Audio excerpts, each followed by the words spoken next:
Hey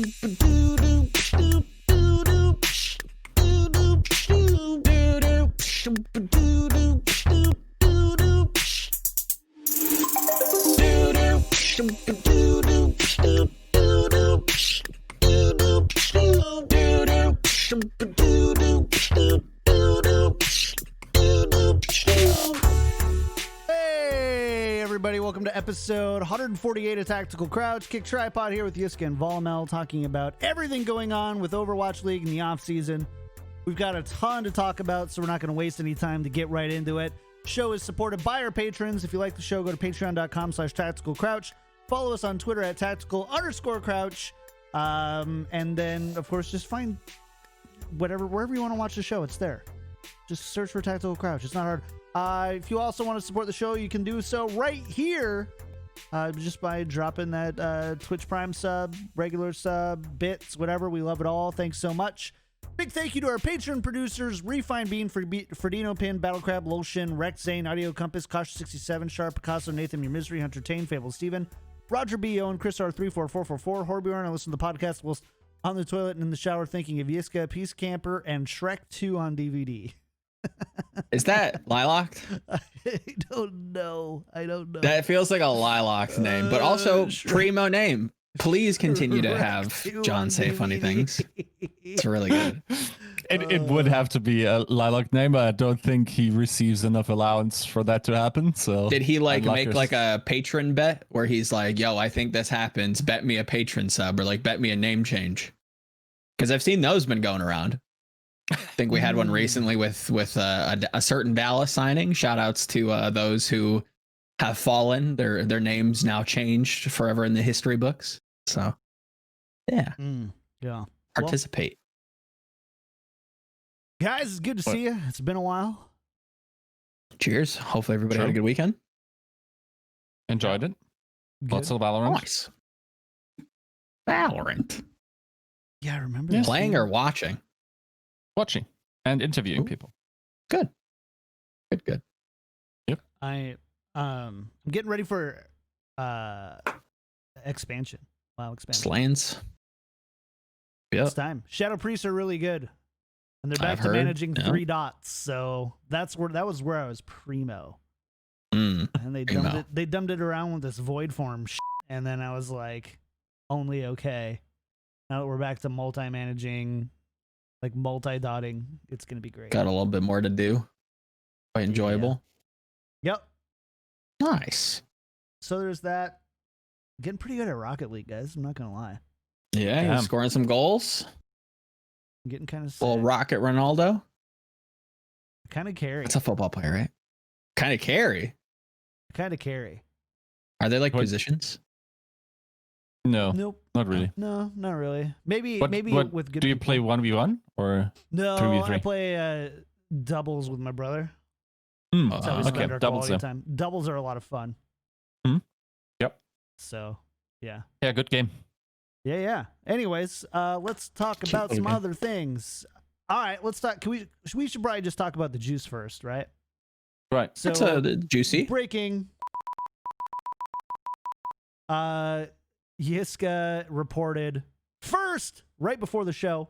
First. He's that YouTube guy in your comments. NYXL has signed Feather to their roster. Yiska, since you're the one who reported on this, tell us more, take it away, all the good stuff. Obviously, go read the article on GG Recon, right? Even if you're listening to us here. True, yeah. Do it. So, I'll be straight up with you guys. I haven't watched much Korean contenders. What I did do is ask around, and quite some teams were interested. As much as also said in the article. I think that's another promising projectile DPS player that also has like a very good Sombra is what I was told. And if we remember Sombra, then we don't remember much NYXL last season. At least not a lot of good Sombra. So in that regard, I think NYXL fans can look forward towards that. Yeah, otherwise, it's a pretty unknown time for the NYXL at the moment, because as informed viewers will be aware, on November 13th, the contract extensions would have had to be signed for 4 of the players of the NYXL. That includes Jonak, Libero, Animo, and Sabiolbi. We haven't heard anything. Now, I will say, and you can debate me on that, I think I keep one player. I think we all know who that one player is. And it has to be Jonak. Right. If it was up to me, right? Like, I would... Right. Yeah. I think I tend to agree for the most part with like the logic of saying like, why in God's green earth would you be looking at signing a rookie who seems to be promising? And for everything that you're saying, you know, with other teams being interested, you know, seems like a promising young player. Signing this player and not announcing some of these more veteran players that you've kind of built the brand around. You know, why not that? Well, they haven't announced it, right? They haven't announced it. They might not have. I announced it for them. Sure. They announce it first, but the fact that that's going before the 13th deadline or you know, a considerable amount of days after it, it's very bizarre. Yeah. As like the NYXL fan base has now has to consider that all these players might be FA. And I don't know what happened to this man. Is he back? Hey. What happened? Did you misclick? No, Discord just closes. Unluck us. Anywho, right. What were you saying? So I think if this is a point of uncertainty that you probably only want to take if you are either unsure or they have expired and you're still trying to figure out if you want to resign, right? Yeah.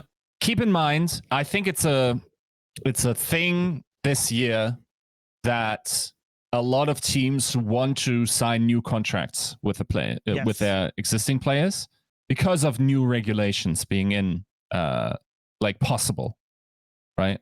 Right. So just I don't want to like oversimplify it, but kind of the general roster or contract rules changed a little bit for the new ones, and they're a little bit more franchise friendly versus player friendly in that role. And so there are teams who are not exercising not exercising those options so they can sign a new contract under the new contract rules. But it opens up the possibility for those players to be signed elsewhere. Yeah. So I mean, this situation is like medium interesting. We will see how it develops. Of course, there's a lot of teams that still haven't announced their full plans for the next year. So we'll see where this goes. But yeah, if I'm an NYXL fan, I'm getting antsy here for news. Yeah, I'd be concerned. For the most part, like not necessarily in like an overly negative concern, but it's like, okay, Hoxall's retired. Libero is optioned. We don't have any news on that. Nene's a free agent on a mutual agreement. Sabiolbi, you know, has an option on the table as of the 13th. We still don't know on, you know, any kind of news on that. Who Are You's gone. Bianca's gone. Hotba's gone. Bono's gone. Animo has a contract extension, you know, as of the 13th. We don't know anything on that. Same with Jonak, and Mondu, I believe, is on the charge now, if memory serves me. So New York might just not have a team. They might just be literally cleaning the board. And I smell sear. I don't hate it. It's just, yeah, cautious kind of remote optimism where it's like, okay, you have a lot of space. You have a lot of freed budget to be able to sign new talent. What do you actually do? I'll say this because I don't necessarily want this to come out, and I don't have anything to report, but because my standards for that information haven't been met yet. But I don't think NYXL fans should take this as they're not doing anything. They have moved in the market as the feather. Jesus Christ! By the way, what is it with Koreans with not NYXL. knowing lead speech? Like, what is that five, dude? That's not an E. No, it's not. But Yeah, it's not the first time the NYXL It's have signed. Fiverr. Yeah, I want you to say that for the rest That's of it. Fev Go ahead. from Fiverr. Mm. You can ask him to, I don't know, Play projectile for you for an adequate amount of coaching. money. Yeah, for $5. So yeah, I don't know. Like, it's not as bad as Sparkle, but it's getting there, dude. Just leave your other vowels alone, please. So Spinine Kurwani. Sparky. Spinine Kurwani. Sporkle. Sporky. Borky. Yeah, it's New York. I don't know. We'll have to see. A little concerning, especially with like how I think they've done a really good job with like positioning a lot of these players as like the forward facing figures that like fans can be like not attracted to, but like are kind of bought into. So when do you jump the shark?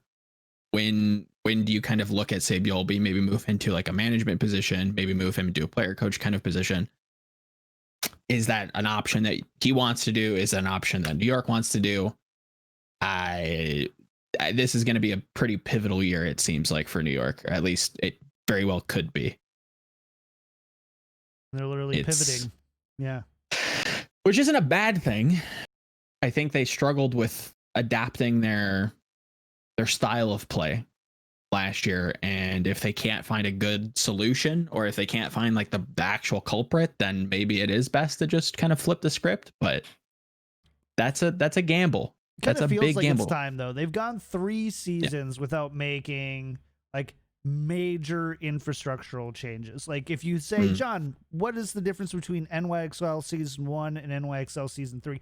Obviously, players have come and gone, coaches have come and gone, but you don't really think of NYXL as being a team that has adapted or evolved over the past 3 years as much as they have a team that has, tried to grow with the existing archetypes that they've, kind of had the entire time.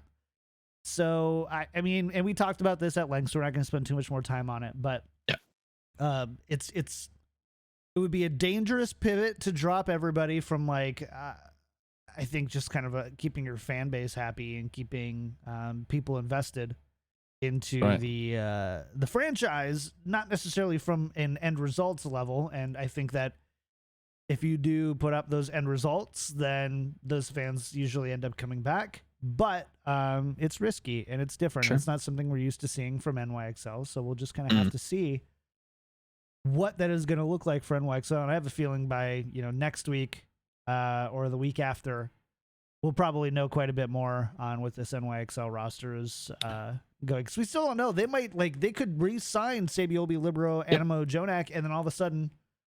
I think that's the next thing you probably hear about, maybe other than Feather, but I think that's probably the next thing is like what they've decided on some of these contracts. Yeah. So it's a like when you are you have to juggle as NYXL different goals. You have to somehow keep your brand, but you also kind of want to be successful. You had a formula that reliably brought you regular season wins, and you just broke the mold in order to get there. Now, of course, you have also some restrictions for next year.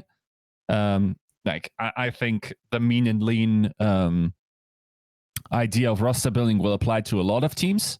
Mm-hmm. So where do you go? Like, this is really hard. I don't think you can afford to have someone that will sit on the bench for the majority of the season just as a mascot. Yeah. And that's why, even though he was probably still the second best tracer in the Asian region, I don't think that's enough to bring Sabiolby.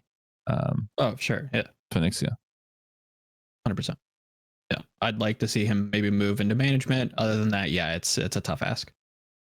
Yeah, I don't think from a gameplay perspective, purely gameplay perspective, he doesn't cut it anymore, one here. Yeah, which yeah. sucks. I like easily one of the names that can go on South Korean Overwatch player Mount Rushmore, right? Like absolute stud for such a long time. Still found a way to kind of bring it back, and now it's just these darn kids are getting a little too good. And it's not like that he's bad. It's just you really have to be like an absolute nut to compete in that role. So it's no kind of shade towards him. It's just not his time anymore. So Yiska, I did want to ask you and kind of lightly pivot here for a second because you did kind of a longer tweet thread about how you are going to be reporting on roster movements potentially before they happen. I'll dumb it down to leaks, but you are going to be reporting on that now, and kind of wanted to hear a little bit. I think you expanded on it pretty well in the longer thread, but for people who don't use Twitter, don't follow you on Twitter, or just want to hear it from the horse's mouth, right? Would love to hear more about kind of that decision and what to kind of expect from you. Right. So just an elevator explanation.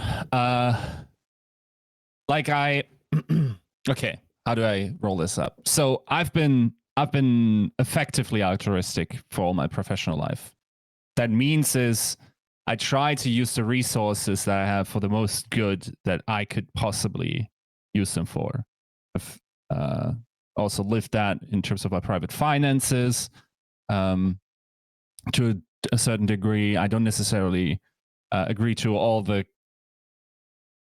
notions that movement necessarily holds, because some of the utilitarian nature of that is questionable to me. And also, please don't put the molds of their beliefs of that, effective altruist movement necessarily onto me. It's probably much more fruitful to hit me in the DMs and ask me about specific policies there. That said, I value scene health because I want to be able to have a scene that I will have the ability to report on. So I weighed value that I create. I weigh value that I create against value that I have to take from others. And it is because of recent developments, and possibly also already before, maybe there's a misjudgment on that my part. I won't exclude that possibility. I've come to the conclusion that, especially now that leak accounts run rampant, not just in the Anglophone world, but also on DC Inside and all these, Korean forums, that I want to be able to report on roster moves based on high standards of evidence. I sat down with a lot of people. I will continue to sit down with other reporters in order to get an idea what they feel secure about reporting.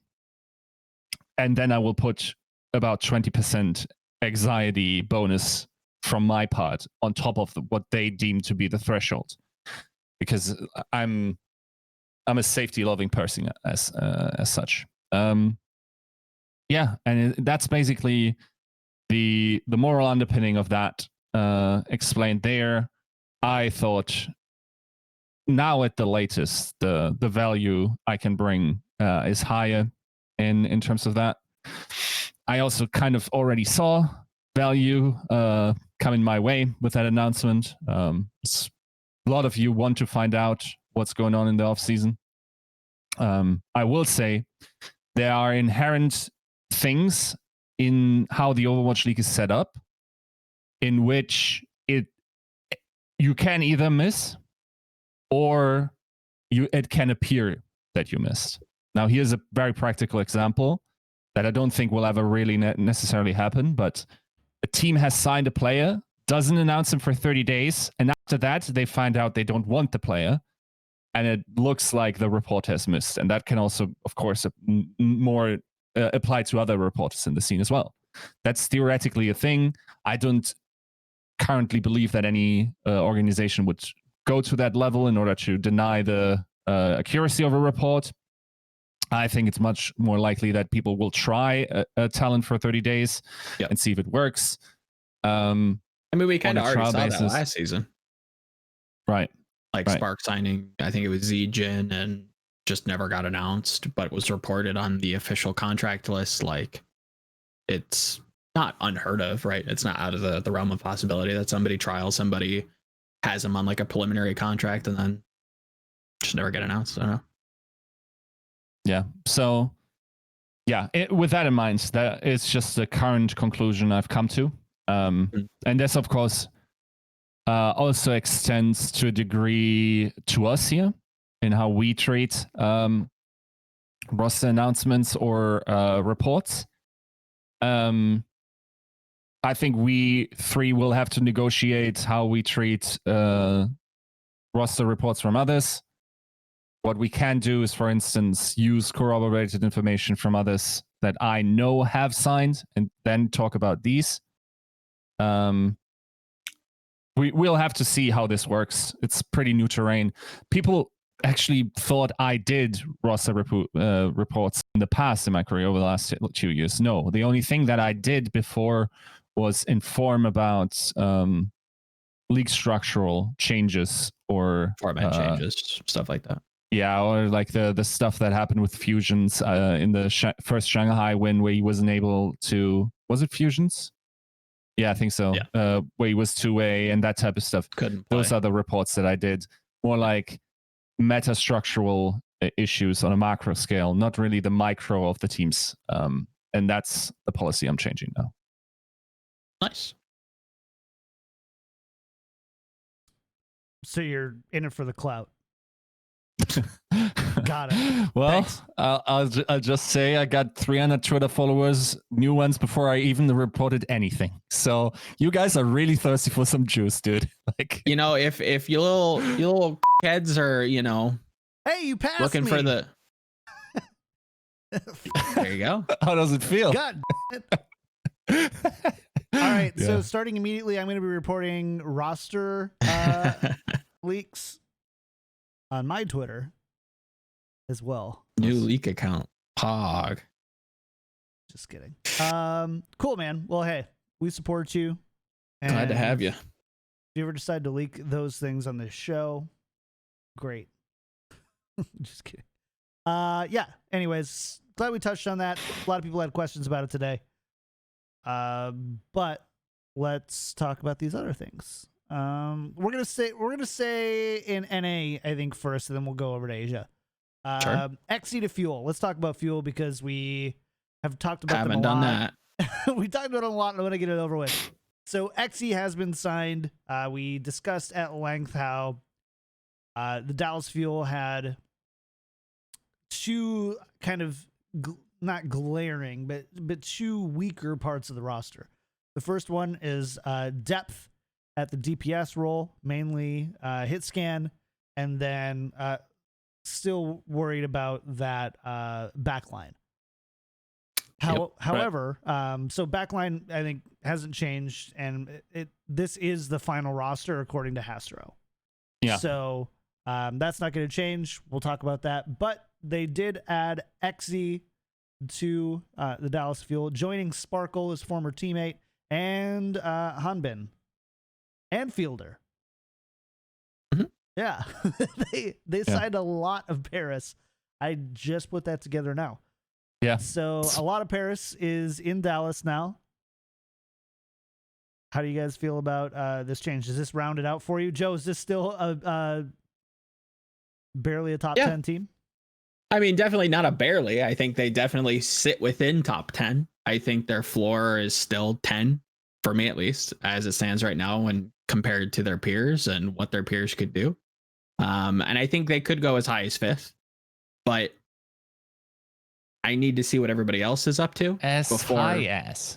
Yeah, I don't think they break 5th globally. I think they're definitely a top 5 team though. Okay. global. I don't think. I mean, it will. It depends on the format that we're playing, right? Like, it could be very, very hard to break it globally in terms of if there's one team that's just a lot better in Asia, and it could theoretically be worse than the top 5 in NA.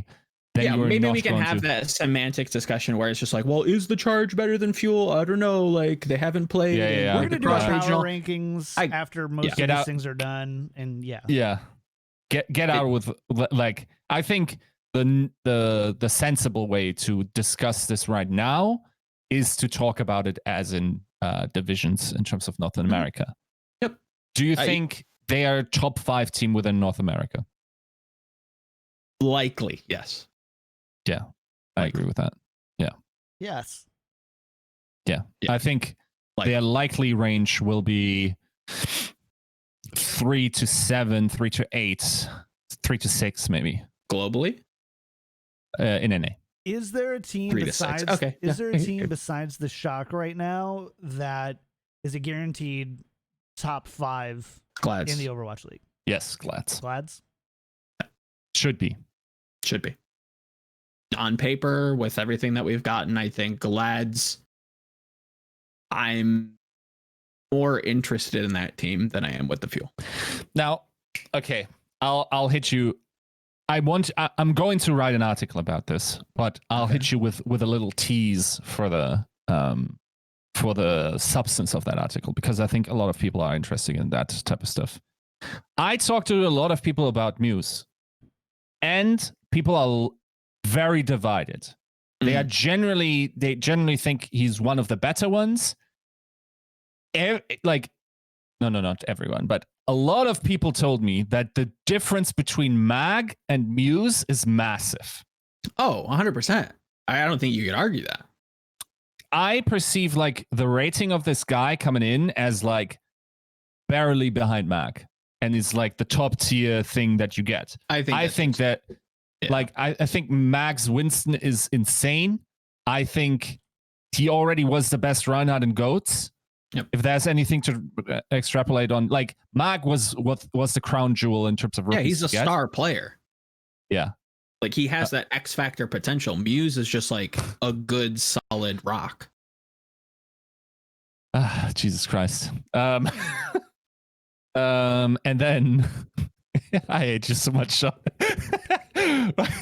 So I think he changed the overlay to Yiska plus Brenda Sue interview count equals 12. Gotcha. Right. Okay. Right. But it is a case not unlike, and I'm going to hit you with the nostalgia feels, talking to people about Muse didn't feel unlike talking to people about Bumper. Not about the play style in terms of aggressiveness and whatnot, but definitely in the divide of opinions. The polarization. Yeah. I think I've heard a little bit of this, a similar thing that I thought was interesting. Definitely, from my understanding, comes from like not the questionable background, but like you have somebody with like a proven track record that has that star player potential, and then somebody else who's like promising, but am I going to take that chance? Do I want to, gamble on that? Or do I take somebody from the free agency pool that is proven, is going to be that rock, and I don't have to worry about it? Is definitely a question, and one that the Glads seem to be positive on. Working with the former coach, who I believe is Face on Talon. Is that correct? Face used to coach Talon Esports, who Muse used to play for. So ducks in order there. And yeah, I think Glads are definitely a top 5 lock in NA, at least on paper as it stands right now. Oh, I asked an Overwatch League. Overall? Overall. I'm more willing to. I think they're slightly higher than Dallas in my estimation right now, I'd say. Glads is slightly higher. That was just kind of my big question is like, I can't put Dallas in the top 5, like guaranteed. You're like that, and so the question is like, are there teams that you think have top 5 more locked in? Oh, or like just in general? Because so like San Francisco Shock. Yeah, Shock, Shanghai. I think you can after all the changes. Oh yeah, 100%. Chalk Shanghai. I think I can't argue Philly, but I trust that Philly will probably be top 5. I think that's like really hard to argue in terms of like social stock right now. I think Glads is a much. I'm more apt to say Glads than I am to say Dallas right now. That's my problem with Dallas being top 5 is I think that they have the potential to be that 5th, 4th team somewhere in there, but it's going to be a tight race. Like that race is not locked in by any means. And here's where I'm coming from is I don't feel confident enough in really any of the other rosters. Like I see like there's one or two variables that could go wrong for them that knocks them out of that top 5 relatively easily. Yes. Just the same for Dallas Fuel. There's one or two variables where you can knock them right up into being a top 3 team. 100%. Shock are the only team for me that I look at and I go, yep, they're top 5. I think Shanghai are probably my second in that. And like and then the other ones, I'm like, you know what? There's a lot that could go right for Philly, but there was a lot that went right for Philly last year that they still didn't like, kind of totally, I think, end up where they wanted on some things. And so I think that's kind of even that's already 3 out of 5 teams globally. Right. Then you look at Seoul, it's like what's Seoul up to? They have, but I think Dallas Fuel is in that realm of like, that's a top 5 team, except for I don't know. I'll straight up tell you, right now, there's at least 3 teams that have the foundation that can accrue critical mass in order to be amazing. And that is the Washington Justice with DK and Mag. Yep. If they keep adding good players on top of that, I don't think you can find equal players because there's a high chance that both DK and Mag are top 3 players in their respective role next year. Yep. I think there's a good chance that the Spark could be getting there. With the people that I think Spark are very much back to their season 2 days, where it's like they are just like all around solid and they will deliver for you just consistently, maybe not punching up very often. And I think there's a chance for the Outlaws. There's one team in there that I feel like you've completely glossed over that I'm thinking Mayhem is. How do I remove? Call right now? I think Mayhem is like big slept on. Like obviously a lot of these teams haven't made moves, so it's just kind of speculative. Like what are why are you so excited about them? It's not even an excitement. It's just like okay, the players that they have are really good. Yes, the free agency pool is very deep. Yeah. There's definitely room for Mayhem to be a top 5 team, and they were last season. Yeah. The way I count it, there are 10 teams that have very real chances to be in the top 5.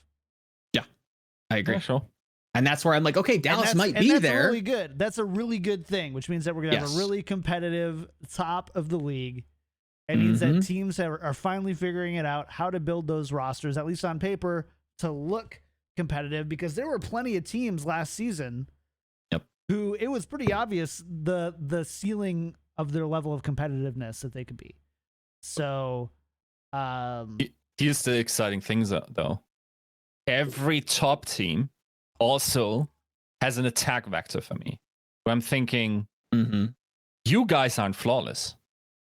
Like I can see in Shock how you gotta replace someone like Moth. That you gotta find a new flex DPS in that role. Okay. That you gotta lock up some more of your talent. Yeah. I look over to Philly. I don't know what you guys are doing there. No. You can mess it up big time with the rest of your signings. Sure can. I look to Gladiators. You guys should be top of the line coaches. And by the way, I think people should be putting a little bit more respect on DP's name for the achievements they had over the first 2 seasons. Also, this season shouldn't be weighted. Like, go read the article I wrote about the four horsemen of the roster apocalypse. Like Right. they didn't have everything going for them. Sure. But there's a thing to be said about absolute super teams when you don't have those system players that I don't know, like whatever it is that we know from Captain's Class that we talked about before this book, but like the water carrier of the group is just willing to do everything for a win. I'm not sure. I can't locate it right now within that team. Maybe it's Space. I'm not sure. And even with Space, you gotta wonder, like, will he remain top tier and whatnot? Fuel, it's the back line. To a degree, how's the coaching going to acclimate? Like, how's that entire thing going to work out? There's still a question mark about the organization. Like, for three seasons, they've underperformed. That type of question. And, like, the list goes down. You can go to every other. Shanghai, did you really sell possibly the best main tank in the league? Is that what you're doing? Like, I guess you're nice guys for allowing that, but, like, I mean, they did Stan get Daniel like a replacement. And Fate, dude, like, I don't know if that's the same caliber of player. I'm so mauled about this move. I called that literally 2 seasons ago at this point, and it's just like, y'all, really? Come on now. Can't you give your boys a little bit of clout, just a little bit, like, hey, gotcha. No, but like, yeah, I think to your point, there's a lot of teams that are doing a lot of interesting things. And that's where my hesitation with Dallas as like a top 10 team comes in, or a top 5 team, rather. You can keep just gently walking that back. That's fine. No, I actually plan on get you to walk it back a little bit more. And a little bit more. I plan on actually making content about this, so pay attention to the old YouTube that I haven't used in a little bit. By episode 160, he's going to have a forehead tattoo of the WCO logo. So, hey, you want to fucking pay up? Oh man, too funny. Okay, so anyways, we lied about not talking a ton of time about the fuel. Sure. Let's stay in NA and go to the San Francisco Shock for a second. Moth leaving was a big hit. I think a lot of people had question marks about what does that mean for the team. FDGoD, I mean, you talk about Paris Eternal last season, you can't do it without FDGoD. Yep. So, quite certainly. I just summoned this. I just envisioned this over the last couple of weeks, just thinking, like, so knowing Moth was going to go, or it was a likelihood that was going to go for a while, I was like, okay, who's going to slot in? And then when that Paris collapse hit my DMs, I'm like, oh my God, please. Like, that is like, oh, it's hard from what we know to replace a player like Moth. But if there's someone that could potentially be, I'm going to hit you with it, an upgrade over Moth for this team, it's FDGoD. Because this kid is smart as hell and, in my opinion, has superior mechanics than Moth as well. Yeah, I would agree. I think mechanically definitely is an upgrade. I think the big thing that you're losing is that like hand of the coaches and the like that glue system guy that like can bring the coaches like playbook in the server, in the game, that in-game coach that Moth is always kind of built to be, or like built up to be.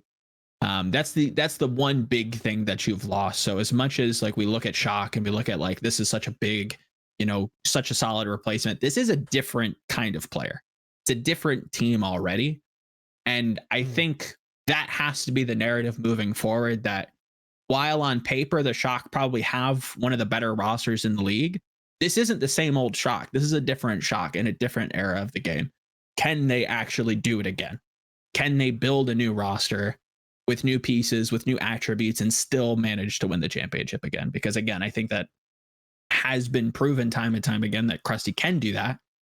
Can he do it for 3 times in a row?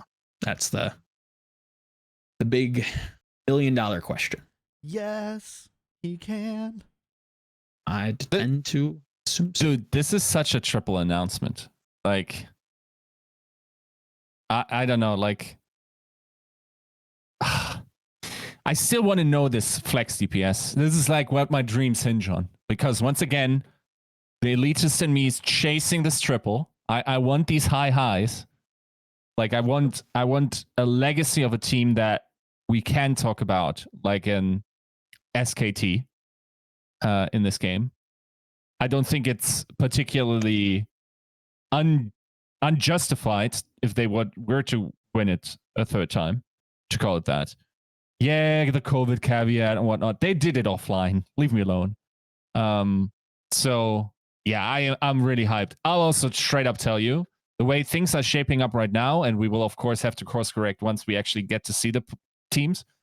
But in a time where resources aren't flowing, a lot of teams are building for wins and general improvement. I think the way this is shaping up, the density of good players will naturally increase because we have a lower bench. Yeah. And I think it will pick up whatever you're going to lose because of like smaller teams with less specialization, adaptation, whatnot. I hope that teams find ways to just not overburden players, because a lot of these guys won't have backups in their respective roles. But otherwise, like, I'm really digging. Do you think I feel like a lot of teams get roster building more and more. Do you think that San Francisco Shock are done signing? Krusty doesn't strike me. That's a good question. Striker doesn't strike me, or not Striker. Krusty doesn't strike me as a 7-guy roster kind of coach. Well, has the Shock announced that super spec? I did. I don't think they have. Yeah, I believe they. I can just check here. Give me a second. Super. We just have contract status. Yeah. Right. So are they a 13th kind of contract guy? So don't know. So we don't totally know. We do know that. Man, I can't remember. He did say something. But we'll just I won't say it correctly, so I'm not even gonna say it. But I thought I remember there was something leading to like he's actively looking at other teams. But I could be completely lying about that. So if I'm wrong, Yiska said it, not me. Yeah, I think like I'm not sure if you had one of those tweets, but I think it's just smart if you're FA anyway to shop around, see what kind of deals you're getting, and then just play up to your value, because like, yes, you can become a legend for that specific team, and you can also dig an atmosphere, and you can value winning. But if you see an opportunity where that is also possible with another team while getting more money, why not? Right. Yep. Yeah, no, that's true. Definitely not a lock. If the offseason has shown us anything, nothing is for certain. So wait until you see it, basically. But yeah, Shock. I'm seeing in chat a lot of like DPS focus and questions at like the flex. Do they need one?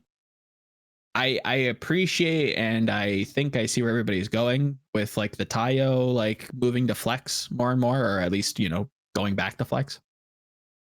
And I think that's a possibility. But is that what is going to constitute a championship team? I don't know. I do not know. I don't know if that's going to be enough. And it's not to say that he's bad, but there are some very, very talented flex DPS in this league. Sure. Again, won't count him out until everything's said and done. You know, can't call the race until it's over, but that's an interesting kind of call. Yeah. Not one that I'm mad at, but we'll wait and see. Let's go to the Asia side of things for a second. And we'll start with the Hangzhou Spark, because I think we're going to end on Guangzhou. So the Hangzhou Spark this past week did sign LiGe, an off-tank from Team CC. Good player. So for what I've heard, and we all know who I've heard it from. Shout outs to young Knobelstein. He's very high on LiGe. So for those not in the know, Kenobi, friend of the show, English caster for the Chinese scene, has spoken quite highly of this player and is, in his estimation, one of the best, if not the best, flex tank coming out of China.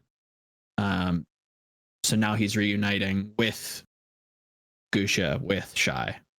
This is a team that seems to be going more Chinese than South Korean, which is kind of interesting as like a paradigm shift. But yeah, solid player overall. I think Chinese players always get the kind of side eye that's like, okay, you did well in China, but like, what does that actually mean? The thing that you can kind of combat that narrative with is that Team CC has competed and actually done well against some of the top contenders teams coming out of South Korea. So this is somebody who has, had some checks and balances thrown his way and still done well. So it's promising to say the least, right? Going into Spark. So definitely something that if you're an underdog fan or you want to keep your eye on somebody who's a little underrated, LiGe might be somebody to kind of keep in mind. Where do you, Yiska, put this new Hangzhou squad right now? It's really hard to say. Like I said a little bit before, I think they're back to their really solid ways. I think they have players that have peak potential.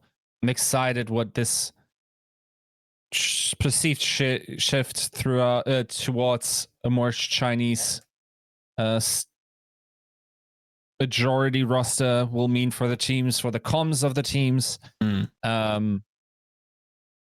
I still want to see Architect shine because I think he's still one of the outstanding flex DPS. Honestly, like the Architect would still be like a great player to bring back to the Shock if you needed a flex DPS. Overall, wouldn't that be a move? Yeah. Overall, it's just I think they did well. I think they played their hand well. They kept the right people, and they have a solid culture built on. I wonder if we're finally going to see a little bit more of Coldest, if that's what it means. But we'll see. A lot of punch to this team. Let me ask you this: who do you think the starting DPS is? Because my answer may be a little spicy. Who's your starting DPS line for the Hangzhou Spark?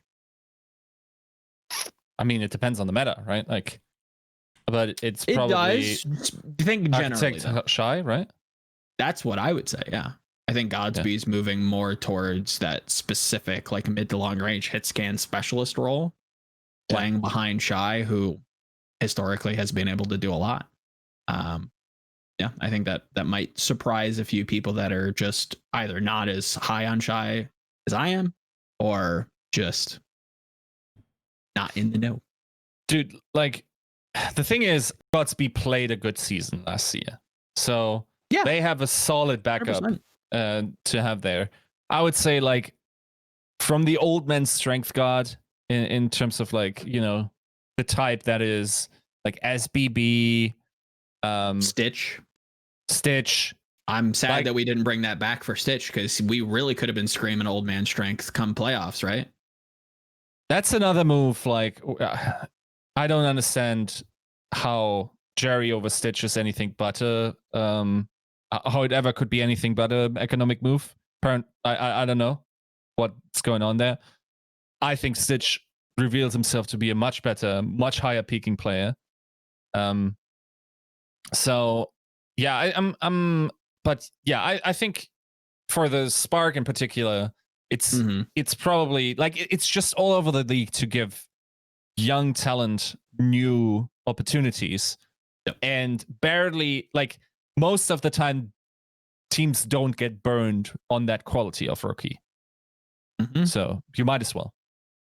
Here's a future. You can pin this for the future power rankings, because I don't think I don't even know if this player is of age, but for those of you who surf the old Arcow and saw this weird player named Pineapple, hit scan coming out of China, that kid has some promise. I don't know if he could sign to an academy team, but I would keep a very close eye on this player.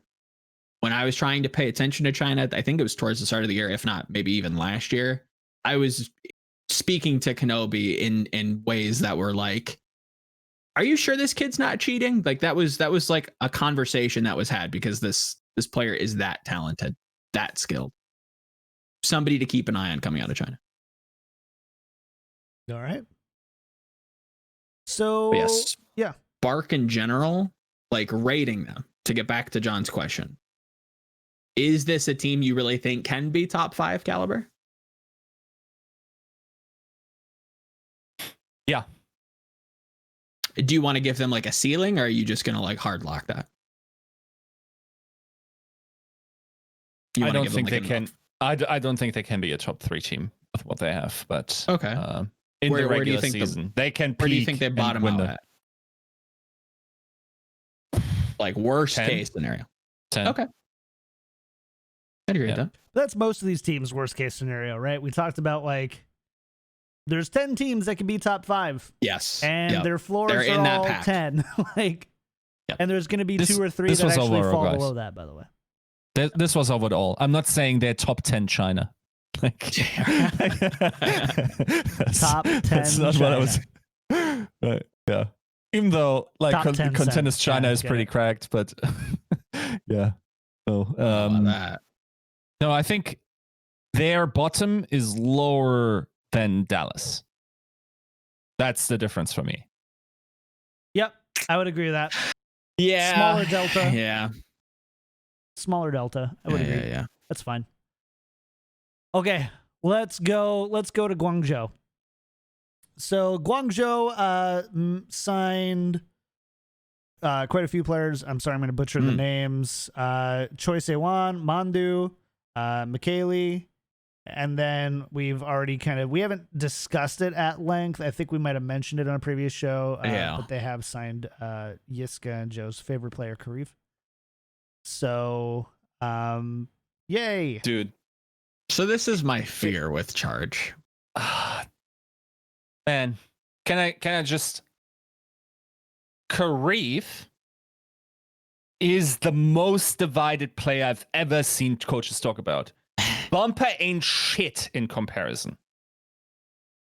I like the range of opinions you get on this guy is crazy. Yeah.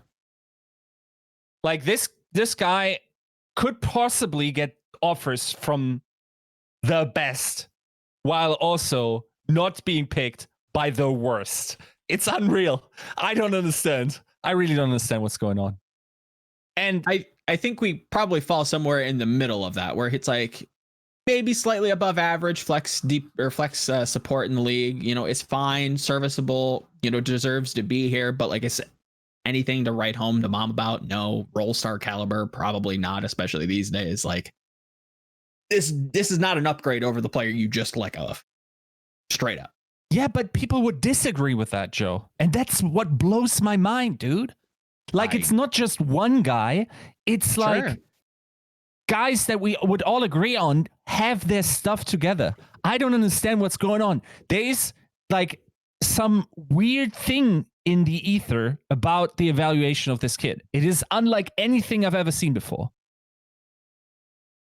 I don't understand. Yeah, I can't speak to that. I'd be interested to hear what those people have to say and the defense that they would give him. And again, I think he's a good player, not a great player. Right. And I think that he's kind of filling the shoes of a potentially great player on a team that, let's face it, does not look to be incredible. We'll have to see how it fills out. I'm willing to give Choi a kind of test here. I'm interested to hear from people who have obviously watched a little bit more contenders than I have. Right. I've heard promising things about Kaylee, but again, the theme of this roster, and it kind of, extends to Kaylee, that's like not necessarily the best, feels very budget-esque, probably minimum. maybe a projectile specialist if memory serves me right. But yeah, Charge doesn't feel super strong as of right now. We'll have to see what the rest of the offseason looks like for them. But yeah, I don't know. Weird team. It is exciting in a sense because I think they combine like known talents and like exciting rookie talent. Yeah. So you have Krong. Sure. We don't need to talk about that. Roster. I think Rio, if they actually resign him, which is also one of the November 13th guys, I'm pretty sure. Like just good, dude. Just good. Solid workhorse. That's kind of what you want from your main tank, right? Yep. Who else is on there that Manju can be conceived as a little bit of a gamble, I suppose, in terms of because he hasn't really played a lot. But this guy was also, in my opinion, part of the best GOATS backline with my Yanbong. So Yanbong, I have to say it once badly so I can remember not to be an idiot. How is but yeah, I think that's exciting. Who else do they? Karif, whatever you want to think. And then they have some exciting rookies on there as well with Kaylee and Choi. Mm-hmm. So yeah, I don't know. Like, I don't think they will. They should be expected to land above the Spark and the Dragons. But that's. Or you don't think? I don't think so. Okay, yeah, I would agree. I just didn't. I think you. But it's exciting. I just like when there's promising rookies. Yeah. I also want to see what Arachne can give me in terms of like a head coach. That would be interesting to see. That would be also a real test, I think, towards his coaching ability. So yeah, overall, like just a team to figure out. It's like a nice enigma, nice little field test that should be exciting to follow. And they've always kind of been that way, right? Like even coming into season 2, it was like, how does this team work? And they were actually pretty good. So I'm not willing to sell them upriver and just be like, yeah, poop team. Like it is what it is. Not a team that I'm super jazzed about, but willing to be proven wrong. Interested to see how they do. And yeah, definitely an interesting team.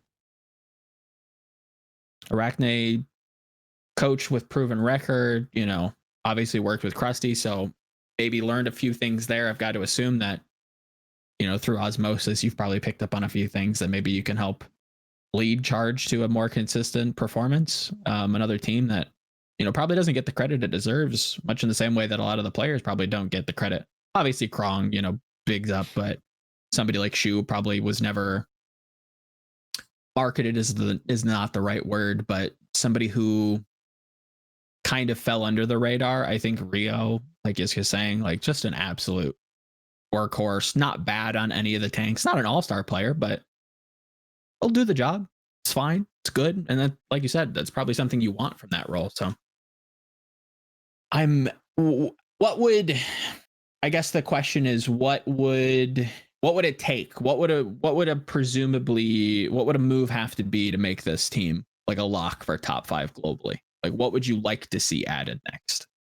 Like roster wish list type of deal.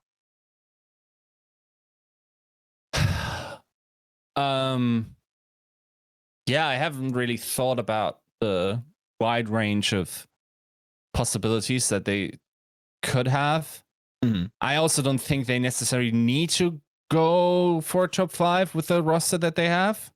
I think they can like just, what would they be comparable to? Yeah, maybe. Yeah, I don't think if there has been such a team that has like super rookies, maybe Eternal, but that's still a little bit weird. I don't think any of them are coming in with as much hype as Sparkle did. But yeah, I'm kind of looking forward to just how they're going to go. I'm also looking forward to them possibly having an ability to move deep. Maybe Mayhem, S3 Mayhem comparable. Maybe, I'm not sure. Okay, yeah, I'm not super mad at that. I think the big thing for me right now and obviously maybe I'm swinging and missing with this with Choi Se-won. He seems to be a projectile player, which kind of clashes with Eileen. So unless they're going like the Justice route, or unless they go like 4 deep, I look at, what could possibly be coming when it comes to hit scan. And what I mean by the Justice route is that it looks like they are doing the opposite side of like the meta coin right now, where it's like the meta seems to be having a backup specialty hit scan player, where Tuba feels like they're a backup specialty projectile player who has some like hit scan flexes to do. But it seems like Jerry's going to be that lock. And to your point with Stitch is that type of person that you could probably slot into a roster, and it's probably value, but he can only be value in that specific role, being that specialist kind of mid to long range hit scan player. I don't think you want him to just run around and play these, I don't think you want him to be a starter all the time. I think there are just better players on the free agency list that probably do that job better. And I think Jerry is kind of that player. So it's interesting, unless they go 4 deep and they add somebody, maybe they re-sign Stitch, who knows? But yeah, Charge, I think that's where I'm the most skeptical, is if they keep everything as it is and we get like we get more news on the contract extensions coming out of the 13th. I'm interested if they pick up like a rookie hit scan. There's definitely some promising ones coming out of Korea, if memory serves me. Merritt's still on the list out there, and I've definitely thought highly of him in the past when I was paying a little bit more attention to contenders. I think that he has some promise, and that's not to say that they couldn't, pick up a big free agent off the market. DM's still out there. I think Happy could resign. I don't know. Like, there's people to pick up. It doesn't have to be a rookie, but there's definitely some interesting hit scan rookies to kind of look at. Before we wrap up, I do want to talk about Shanghai. Sure. And mainly the big one. Shanghai has lost some players, but they've only added one in this offseason, but it's a big one. So obviously Shanghai, one of the biggest quote unquote losses of the season that we're discussing is Fearless. And a lot of people are wondering, who's going to be able to fill that kind of main tank slot. And Shanghai has said Fate. Fate is going to fill that slot. And I think a lot of people are pretty happy about that change for Shanghai. How does this affect how you view Shanghai, Joe? I think this is a weirdly a positive, and I think that is a hot take when talking about somebody like Fearless. I think Fearless is a good player. Don't get that twisted. I think Fate is the more complete player. I think you don't have to worry about him subbing out. I don't think he's not mechanically, but I think you're trading somebody who is a star on certain roles for somebody who you don't have to kind of worry about rotating. I think Fate's just, again, a workhorse, good player, did well on Mayhem, has done well in the past, has worked with Moon before. Yeah, I like this for Shanghai. I like this a lot.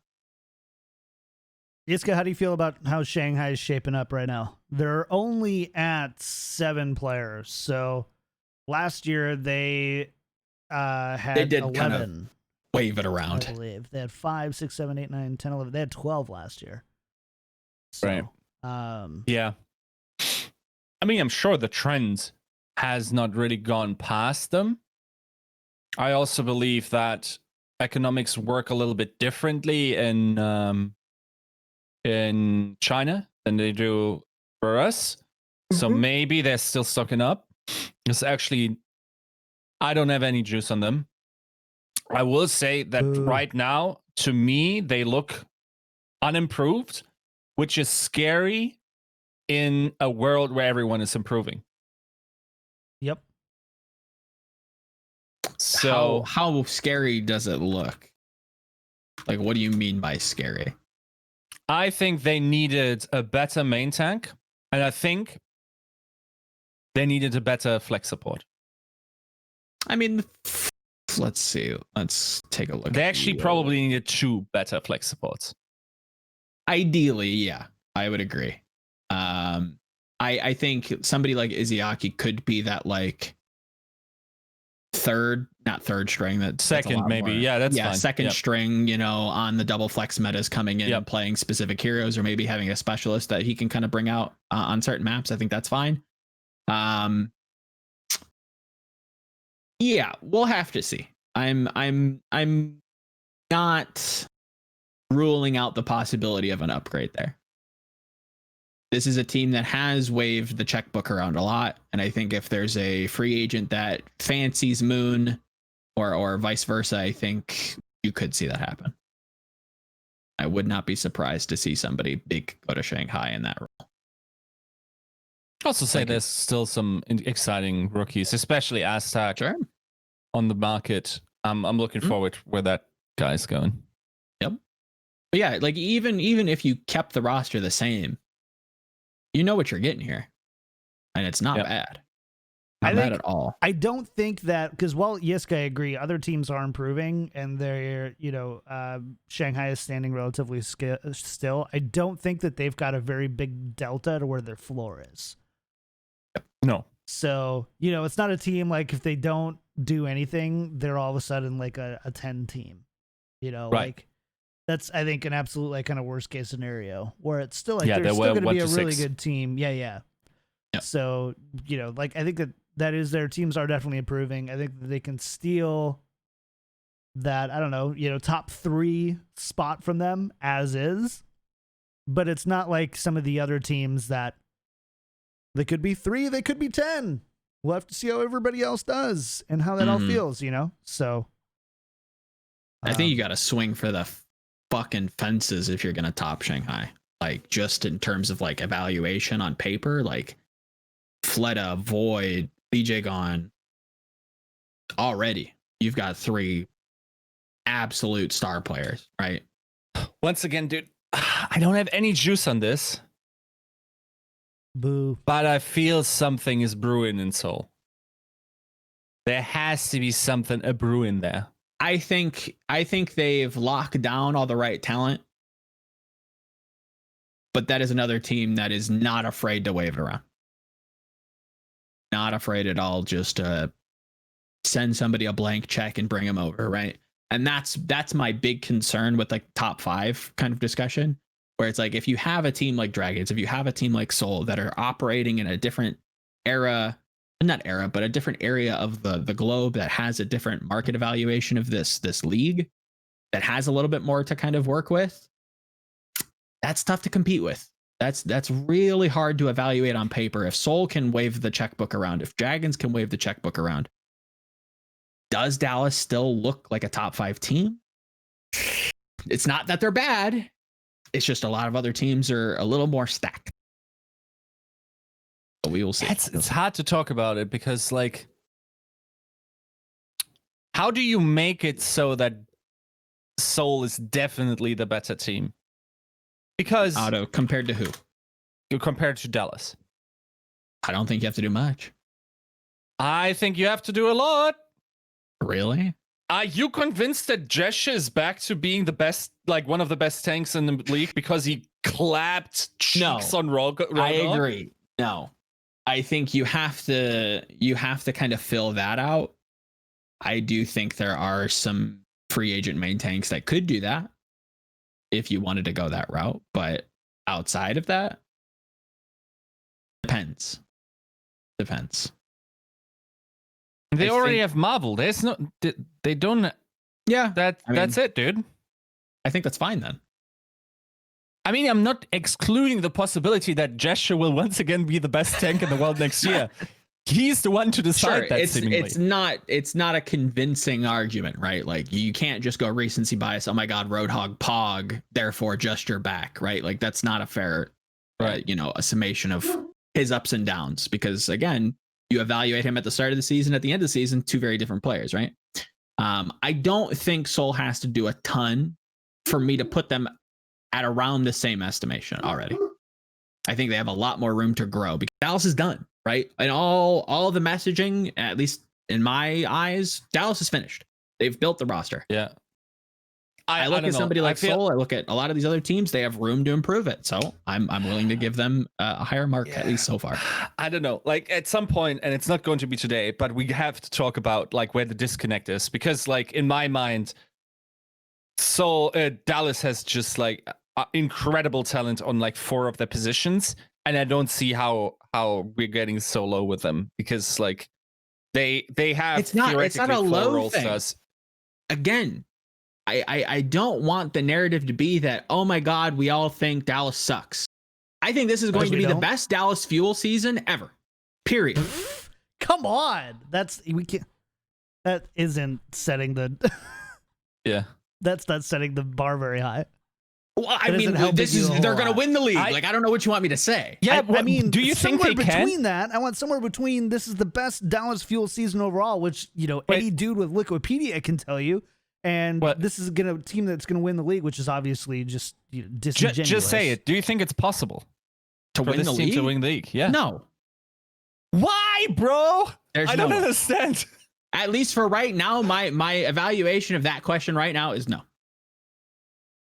Does that change if Shock just blunders everything? If Shanghai sells a bunch of players, then yeah, we can revisit this question. No, I do not think they can win the league right now. Okay, it doesn't add up. We don't need to talk about it now, but like, I'm just like, Fearless. Whoa. Hanbin. That's the best. Sure, that's yeah. 100% the best front line in the game. So, who's better? Get off my back, dude. Don't tell me Smurf and Choi. Don't. They're not. They're not. They equal at best. At best. Then, Fearless didn't even play. What? Homie got benched. He got benched for Fate. Who? He's not even on the team anymore. He didn't even get to play well, not half the season, but he got benched on the team he did so well. Fearless played 18 hours, dude. Stan Daniel was brought out for the Orisa. Sure. Yes, I think that's a question. Sure. Is that not? I mean, sure. The man has to talk about hero pools? Orisa, bro. Like, I agree. It's a tough it's not a tough ask. It's actually quite minimal, but still, it's not something that I'm willing to just go, oh yeah, cool. Nah, I'm counting on Samito to never have Orisa be a meta pick again. get those Twitter videos out. But I think Dallas is going to be a good team. I just do not see where everybody's just like, oh yeah, repel, sick. Joe. Is there a flex DPS that has higher peaks than Sparkle? Does Prophet count? Does Fleta count? My God, Fleta always finds the one that doesn't count. Yeah. No, Fleta doesn't have higher peaks than Sparkle. Fine.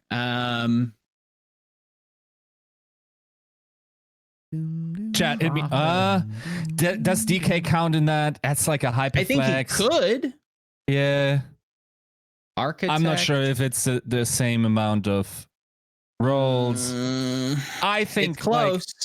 Glister. No. Dude, Huxell is gone, man. Sinatra's gone. Yeah. That's the one kid. That's the wonder child now. So my big maybe I'm no. Right. Yeah. I think Dallas will be good. I do not, at least at this point, think that they can or should be in the discussion for winning 2021. And even if he doesn't have like a great meta, you just bring in Doha and you still have a great performer on the role. Yeah. On the heroes 100%. That probably don't work. Then you have XCI. If this kid's neck holds up, he was a role star. He should have been a role star had he played for the entirety of the season. Was of course an MVP candidate. We can discuss that, but if we extrapolate his performance over the entirety of the season, I think that it would have been warranted. So everyone is correct of the 4 players I just named, and in your mind, it's unwinnable, bro. When we've seen teams win this game, what's like the constant through line throughout at least the Overwatch League era? And it's not to say that the Dallas field doesn't have this, but I think it's very focused on one particular player. That the attribute that I'm going for is like that pop-off star player potential. I don't think XE has enough of that to win them a championship. I don't think Doha has enough of that outside of maybe Sombra. The one person that you have that for is Sparkle. Yes. Is that enough to win? Is that enough to carry that backline? Is that enough to wonder about Fearless's hero pool? I think so. Hanbin, that's the best player on this team. I think he's the package. I think he can be a star player if he's allowed to be. I think this team is good. Don't get me wrong. I think this team is very, very good. I can't put them at winning the league yet. Don't know. I also think XE has pretty like nuts top peaks. Yeah, it wasn't. He didn't ask you if they were going to win the league. If this is a team that's capable of winning the league. As of right now, no. John, we can't. It's over. We cannot. We cannot convince it. I'm just clarifying because personally, do you look at last year's Paris Eternal and go, this team could win the league? I think that this is just an exercise. Yes, they could have. I agree. If they hit the right meta that's why in the we playoffs. put them at 17th, right? Oh yeah, because preseason rankings are the same thing. Come on. Sure. No, even with that hindsight in mind, you believe that they could have won the league. If you can win a monthly tournament in the Overwatch League, you can win the league. Sure. I agree with that. Wrong month. Yeah. I think if you're going to say that, then there's a whole lot of teams that could win the league. Yeah, they can. That is okay. That is sure. If you want to move, teams that can win the league next year. I'm not saying use one of your there are 3 10 teams sure. that can. I'll agree with that. There are 10 different teams out of the 20 teams in this league. 50% of the league can win the league. Yeah, sure. And Dallas is one of the 6 most likely to win the league. Sure, I'll agree with that. I'll take this L. I'll lose the argument. I'll walk this back. Sure, they could win. He's so bad. It's such a meaningless discussion to have. Out of 50% of the league, dude, can sure. If there's nothing more meaningful than a podcast about a video game league that hasn't started yet, nothing more important. Sure. Yeah, I mean, I agree. Like if that's the measurement we're going off of, then yeah, I think they could. I think there are a whole lot of other teams that could as well. Guys, we're really trying. I hope you appreciate how hard we're trying to get this done. Like, I don't know what else you want. I can't even. Oh, I can't even. I love you guys. Oh, this is so good. Joe, it's okay. Washington can win the league. There you go. Spark can win the league. They can, dude. It's Mac and DK. What are we talking about? That's not a sarcastic thing. I agree with you. This man is summoning the demon, bro. I really don't get. I don't know. I don't know how to change the intonation in my voice to like make you all believe Dallas that I also believe. I just don't think it's worth mentioning. Like, sure, yeah, if they hit the perfect meta, Dallas could win the league. If Boston hits the right meta, they could win the league. Go for it. Whatever. I don't care. It's mean. It really doesn't matter. And so I need to, because there are going to be we did Joe dirty this week in the sense that we just want to see angry YouTube comments about Joe's takes. Go for it. Poke the bear this week. So just know that we did that. And we understand that you're going to be never mind. We're just YouTube go nuts, eh? Go for it. Go nuts. I will delete your comments if you're an ass. Anyways, ton of fun. Good show today. Good show. Lots going on.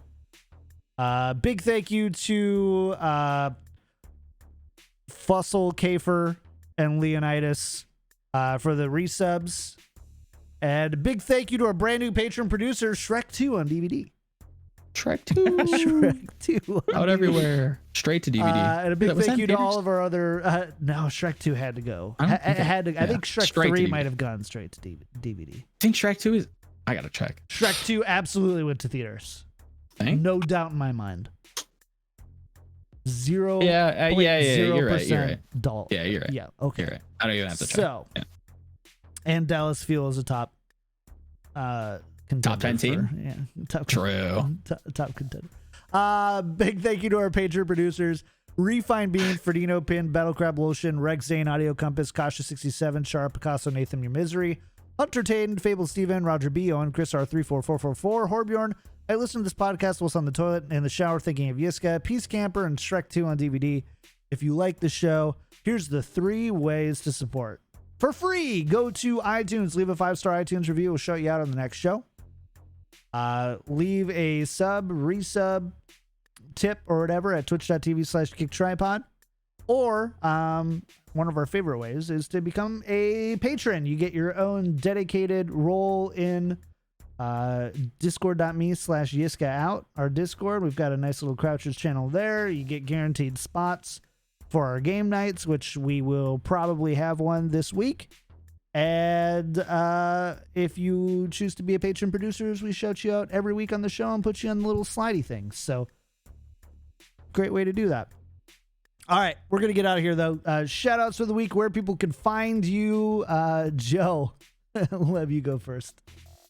I do plan on actually continuing this discussion with Dallas. I'm working on a script for my YouTube channel, so that'll be out sometime in the near future. I don't know. What am I working on this week? I don't even remember. Here, I'll just read from my pitch list. Some Valorant stuff, talking about Justice, hyping them up, and giving a prescription on what I hope the league does in terms of content for 2021. Sweet. Yiska, what about you? Shout outs to the week. Where can people find you?